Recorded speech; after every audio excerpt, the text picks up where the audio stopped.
everybody, welcome back. I'm Christina Wainwright, the manager of the Pacific Beach Library, and I hope you guys are all there today. It is Tea with Jane Eyre, and let's see, I'm checking with my coworker to make sure y'all can see. And yes, I see somebody says hello. Hi, thank you very much. Thank you. So we are ready to embark on chapter 25. It's a good one, as you know. We've had a lot of weeks of leading up to finally perhaps the wedding of the 19th century, 1840 something. Let's go see what happens, but before we do, because I still had a little bit of the cream from yesterday in the staff kitchen, I decided we're going to do another black tea that we can mix. Today, for Tea with Jane Eyre, we're going to do a different Earl Grey tea. It's our second Earl Grey of the week. This one is so pretty. It's a Earl Grey de la Creme, loose leaf black tea blend. And let's see, it says it's from Trader Joe's, and it says it is made with black tea, natural flavors. Again, who knows what that means? Natural bergamot flavor, dried sunflower, dried corn flour, and vanilla beans.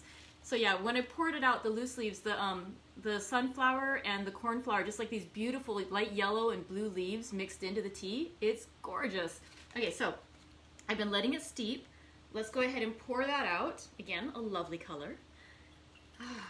And again, Earl Grey always smells so good. I think it's the bergamot. Really nice. We're going to add sugar and cream. Again, like I said, just because we have it, we might as well get to use it.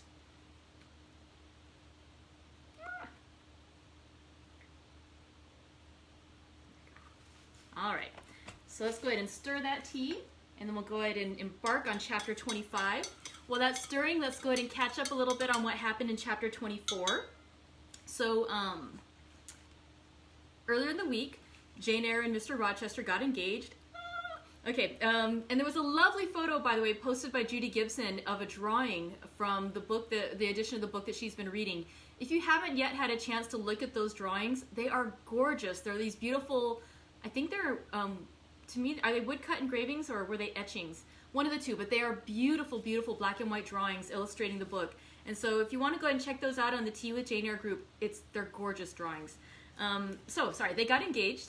And then in yesterday's chapter, we saw Jane and Mr. Rochester navigating their new relationship as an engaged couple.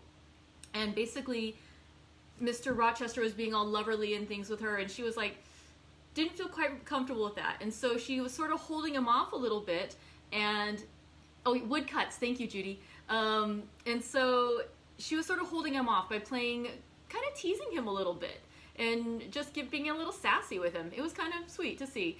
And so they sort of navigated the 1 month between their engagement and their wedding in this way. And so that's what we got to see in that chapter. So now let's go ahead and see what else happens before the wedding in chapter 25 of Jane Eyre by Charlotte Brontë. Oh, I almost forgot to drink the tea. Let's go in. Always smells good. That's always the first thing with tea. I think you get to drink it before you even drink it. You get to start enjoying it just with the scent and the look. Oh, that's really nice. You just get a little bit of the vanilla flavor at the end. Oh, that's still really hot, so I'm going to let it cool, but that is delicious. High recommend on that one.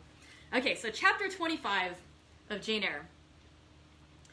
The month of courtship had wasted. Its very last hours were being numbered. There was no putting off the day that advanced, the bridal day, and all preparations for its arrival were complete. I, at least, had nothing more to do. There were my trunks, packed, locked, corded, arranged in a row along the wall of my little chamber.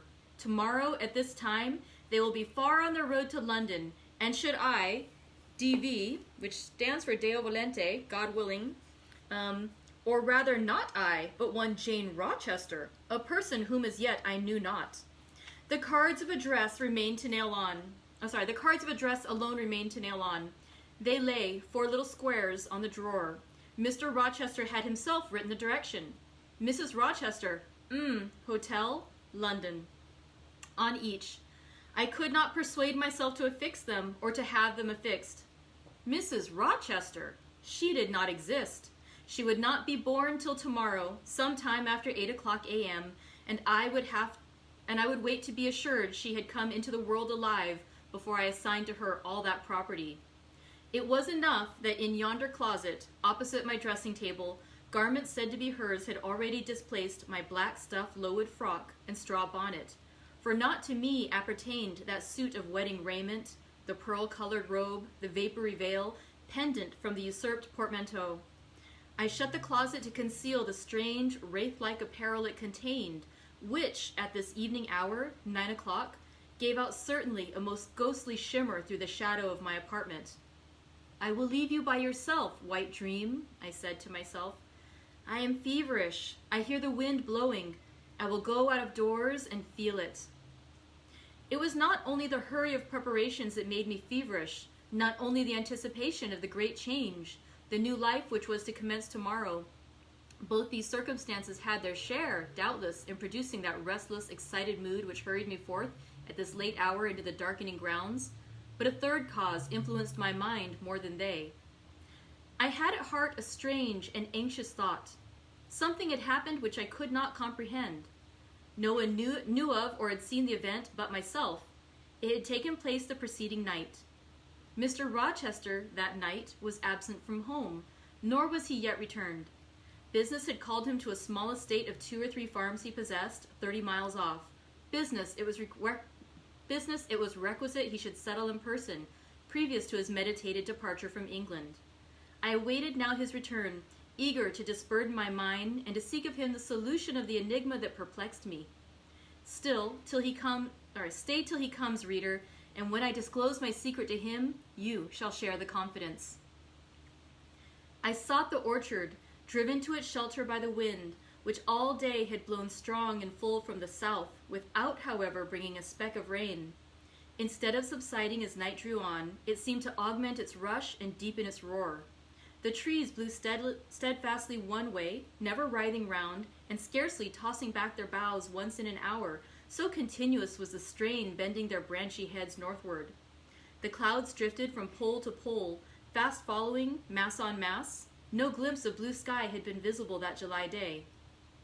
It was not without a certain wild pleasure I ran before the wind, delivering my trouble of mind to the measureless air torrent thundering through space. Descending the laurel walk, I faced the wreck of the chestnut tree. It stood up, black and riven. The trunk, split down the center, gaped ghastly.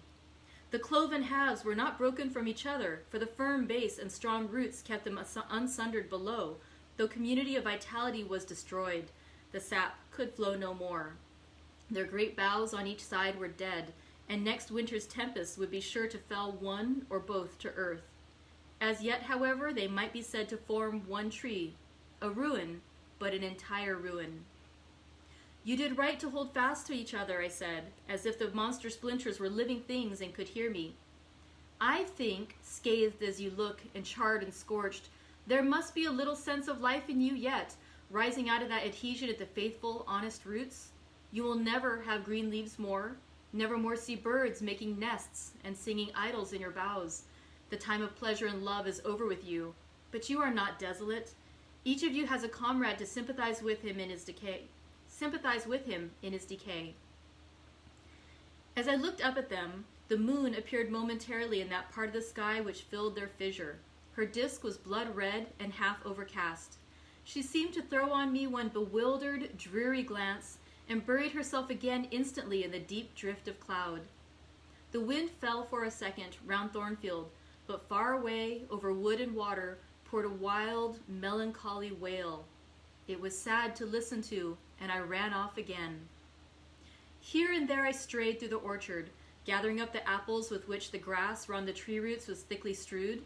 Then I employed myself in dividing the ripe from the unripe.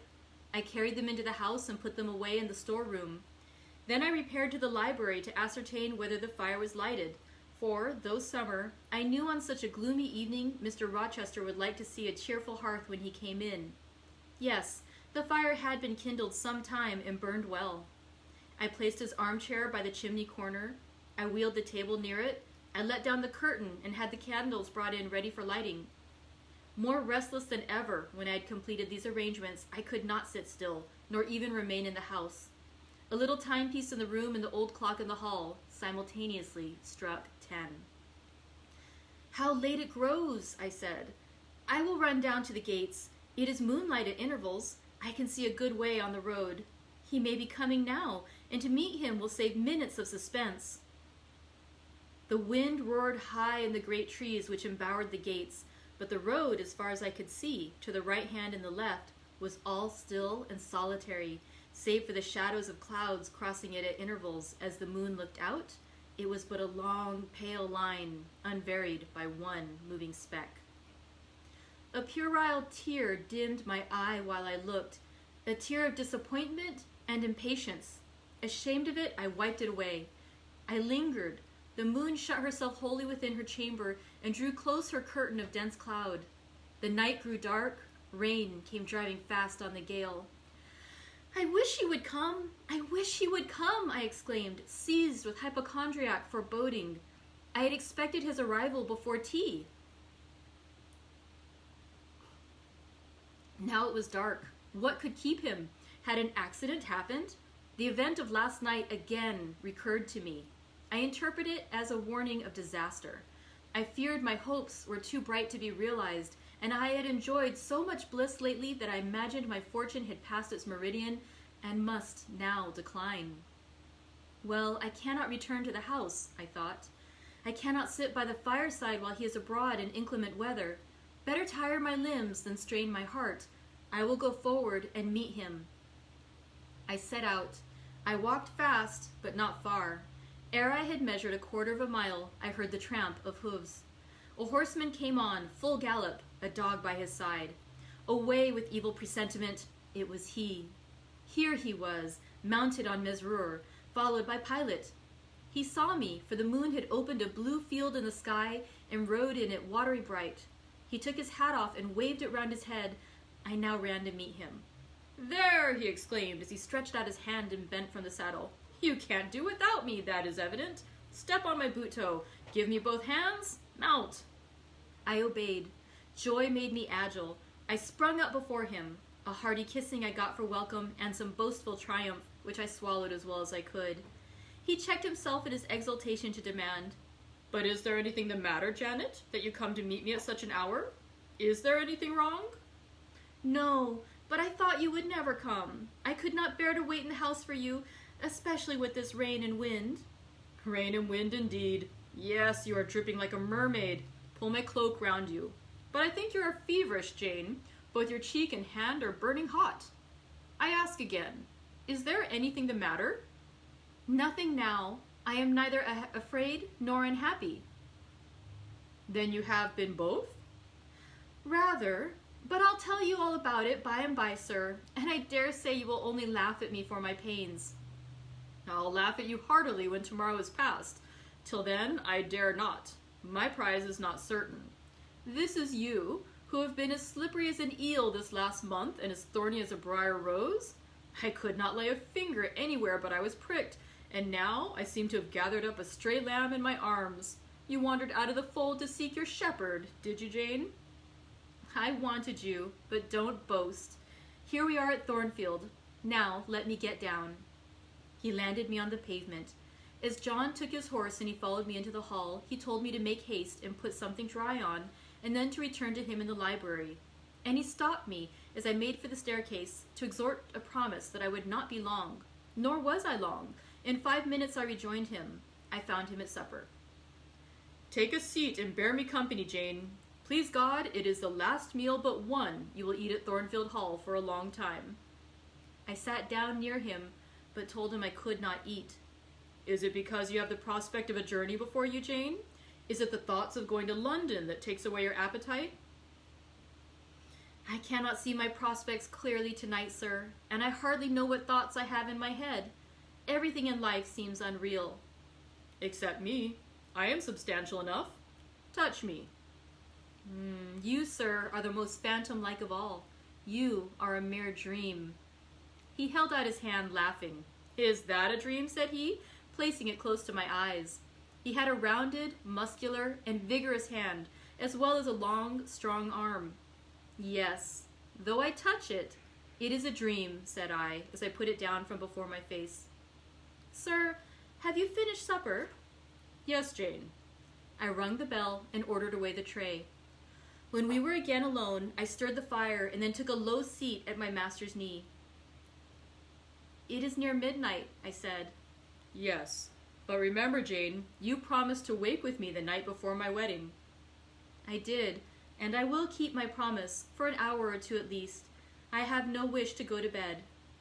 Are all your arrangements complete? All, sir. And on my part, likewise, he returned. I have settled everything, and we shall leave Thornfield tomorrow within half an hour after our return from church. Very well, sir. With what an extraordinary smile you uttered that word, very well, Jane. What a bright spot of color you have on each cheek, and how strangely your eyes glitter. Are you well? I believe I am. Believe. What is the matter? Tell me what you feel. I could not, sir. No words could tell you what I feel. I wish this present hour would never end. Who knows with what fate the next may come charged? That is hypochondria, Jane. You have been overexcited or overfatigued. Do you, sir, feel calm and happy? Calm? No. But happy to the heart's core. I looked up at him to read the signs of bliss in his face. It was ardent and flushed. Give me your confidence, Jane, he said. Relieve your mind of any weight that oppresses it by imparting it to me. What do you fear? That I shall not prove a good husband? It is the idea farthest from my thoughts. Are you apprehensive of the new sphere you are about to enter, of the life into which you are passing? No. You puzzle me, Jane. Your look and tone of sorrowful audacity perplex and pain me. I want an explanation. Then, sir, listen. You were from home last night. I was. I know that. And you hinted a while ago at something which had happened in my absence. Nothing probably of consequence, but in short, it has disturbed you. Let me hear it. Mrs. Fairfax has said something perhaps, or you have overheard the servants talk? Your sensitive self-respect has been wounded? No, sir. It struck 12. I waited till the timepiece had concluded its silver chime and the clock its hoarse, vibrating stroke, and then I proceeded. All day yesterday I was very busy and very happy in my ceaseless bustle, for I am not, as you seem to think, troubled by any haunting fears about the new sphere, etc. I think it a glorious thing to have the hope of living with you, because I love you. No, sir, don't caress me now. Let me talk undisturbed. Yesterday, I trusted well in Providence and believed that events were working together for your good and mine. It was a fine day, if you recollect. The calmness of the air and sky forbade apprehensions regarding your safety or comfort on your journey. I walked a little while on the pavement after tea, thinking of you, and I beheld you in imagination so near me, I scarcely missed your actual presence. I thought of the life that lay before me, your life, sir, an existence more expansive and stirring than my own, as much more so as the depths of the sea to which the brook runs are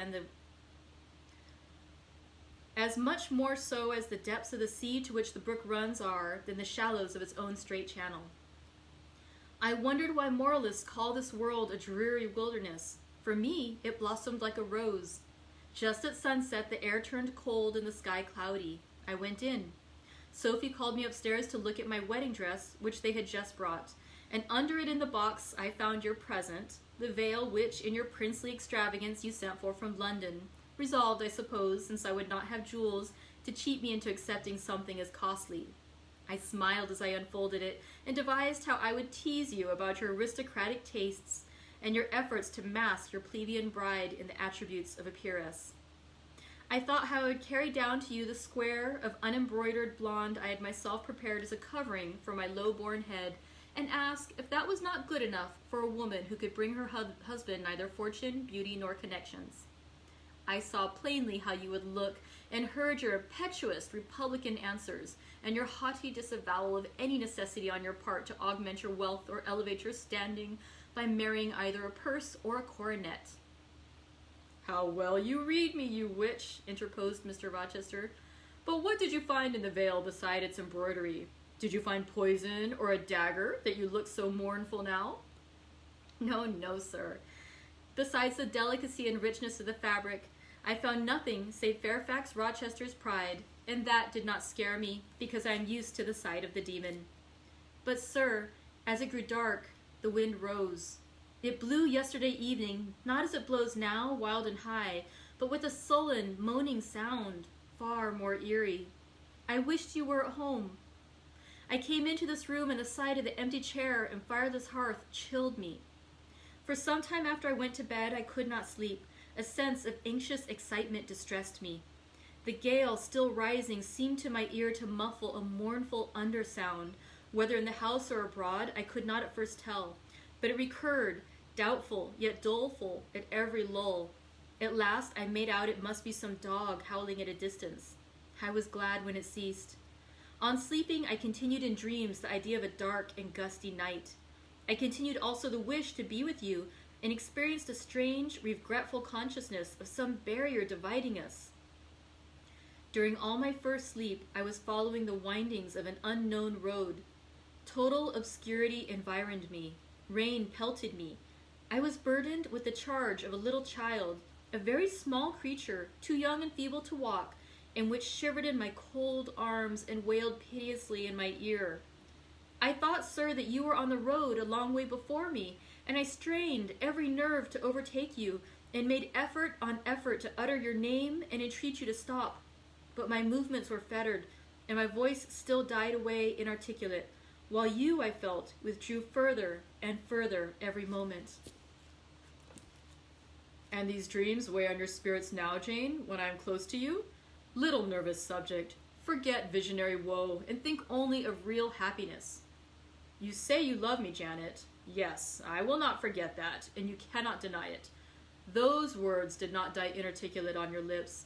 I heard them, clear and soft. A thought too solemn, perhaps, but sweet as music. I think it is a glorious thing to have the hope of living with you, Edward, because I love you. Do you love me, Jane? Repeat it. I do, sir. I do, with my whole heart. Well, he said, after some moments or a minute's silence, it is strange, but that sentence has penetrated my breast painfully. Why? I think because you said it with such an earnest religious energy, and because your upward gaze at me now is the very sublime of faith, truth, and devotion. It is too much as if some spirit were near me. Look wicked, Jane, as you know well how to look. Coin one of your wild, sly, provoking smiles. Tell me you hate me, tease me, vex me, do anything but move me. I would rather be incensed than saddened. I will tease you and vex you to your heart's content when I have finished my tale, but hear me to the end. I thought, Jane, you had told me all. I thought I had found the source of your melancholy in a dream. I shook my head. What? Is there more? But I will not believe it to be anything important. I warn you of incredulity beforehand. Go on. The disquietude of his air, the somewhat apprehensive impatience of his manner, surprised me, but I proceeded.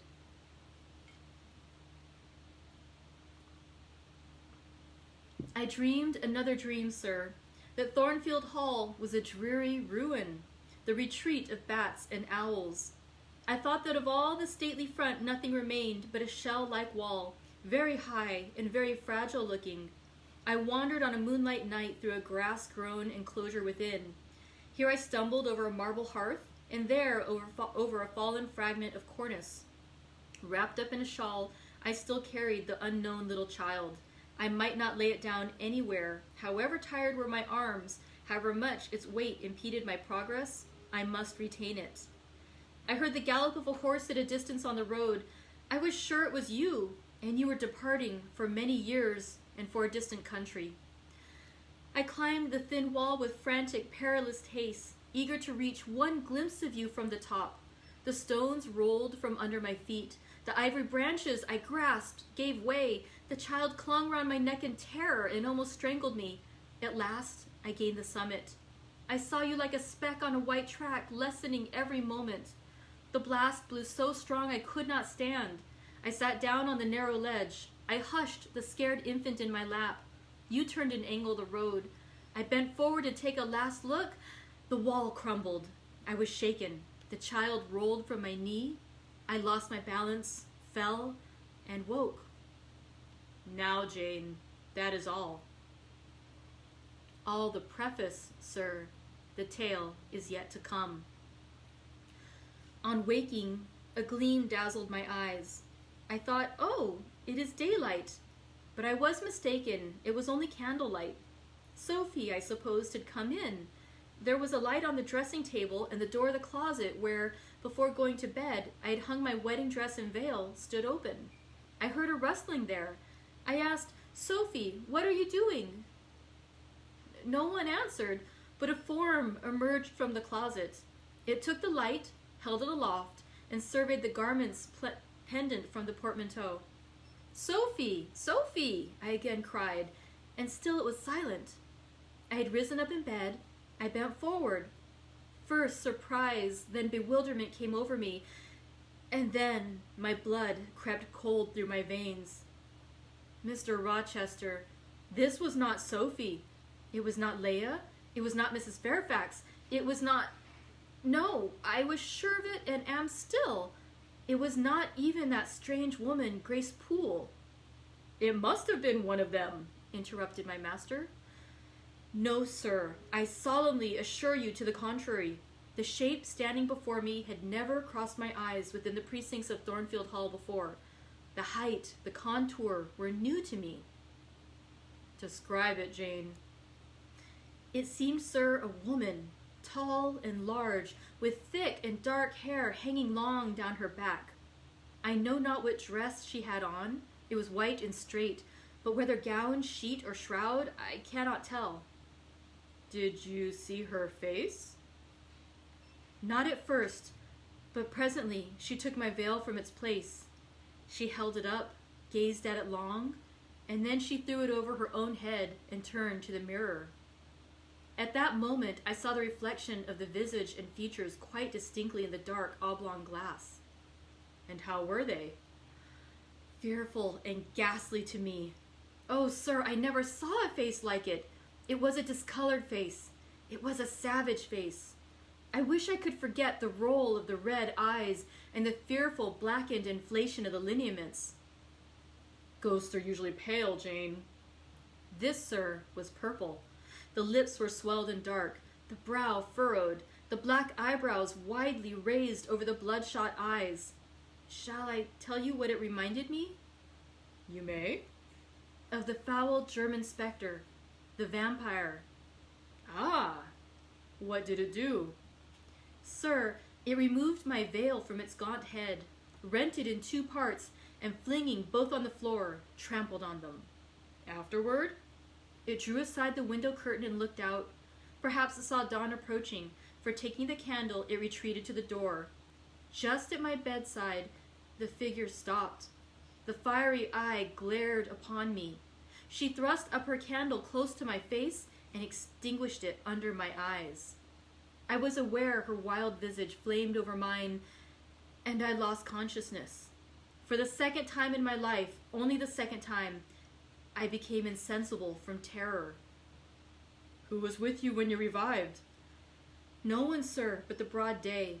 I rose, bathed my head and face in water, drank a long draught, felt that though enfeebled, I was not ill, and determined that to none but you would I impart this vision. Now, sir, tell me who and what that woman was. The creature of an overstimulated brain, that is certain. I must be careful of you, my treasure. Nerves like yours were not made for rough handling. Sir, depend on it, my nerves were not in fault. The thing was real. The transaction actually took place. And your previous dreams, were they real too? Is Thornfield Hall a ruin? Am I severed from you by insuperable obstacles? Am I leaving you without a tear, without a kiss, without a word? Not yet. Am I about to do it? Why, the day has already commenced which is to bind us indissolubly. And here we are once united. And when we are once united, there shall be no recurrence of these mental terrors. I guarantee that. Mental terrors, sir? I wish I could believe them to be only such. I wish it more now than ever, since even you cannot explain to me the mystery of that awful visitant. And since I cannot do it, Jane, it must have been unreal. But, sir, when I said so to myself on rising this morning, and when I looked round the room to gather courage and comfort from the cheerful aspect of each familiar object in full daylight, there, on the carpet, I saw what gave the distinct lie to my hypothesis, the veil, torn from top to bottom in two halves. I felt Mr. Rochester start and shudder. He hastily flung his arms round me.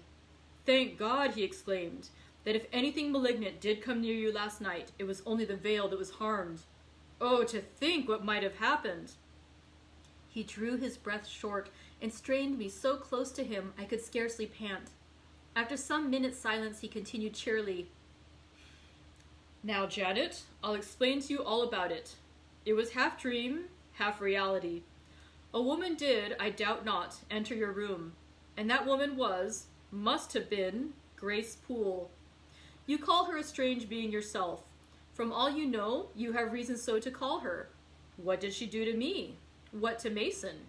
In a state between sleeping and waking, you noticed her entrance and her actions, but feverish, almost delirious as you were, you ascribed to her a goblin appearance different from her own. The long disheveled hair, the swelled black face, the exaggerated stature were fragments of imagination, results of nightmare.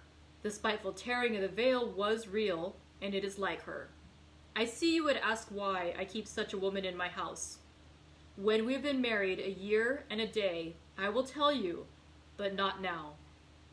Are you satisfied, Jane? Do you accept my solution of the mystery?"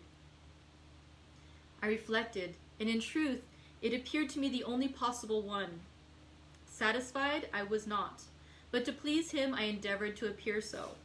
Relieved I certainly did feel, so I answered him with a contented smile, and now, as it was long past 1, I prepared to leave him. "Does not Sophie sleep with Adele in the nursery?" he asked, as I lighted my candle. "Yes, sir."